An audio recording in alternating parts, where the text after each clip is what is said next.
छान असं रेडी होऊन आम्हाला जायचं होतं बाहेर. बाहेर म्हणजे कुठे तर देवळात. बाप्पावर आमचं जरा विशेष प्रेम आहे. देवबाप्पा म्हटला की आम्ही प्रचंड खुश असतो आणि कितीतरी वेळेस बाप्पाला नमस्कार करतो.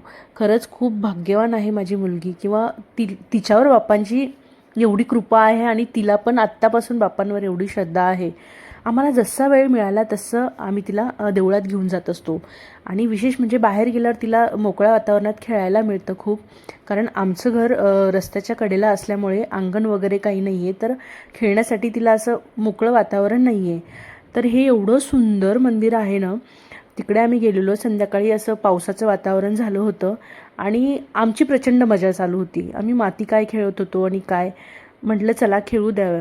तिकडनं आल्यावर प्रचंड अशी भूक लागली होती, तर मग म्हटलं काय करावं, तर मस्त भेळ केली.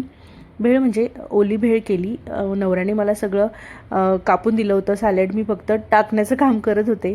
नंतर थोडीशी कोथिंबीर त्याच्यावर भुरभुरली आणि निंबू पिळून आहा, खूप मजा आली. खूप मस्त लागत होती ती भेळ. चला भेटूया नेक्स्ट व्लॉगमध्ये. तोपर्यंत बाय बाय. आणि अशाच माझ्या नवीन नवीन व्लॉगसाठी मला फॉलो करा आणि सबस्क्राईब करा.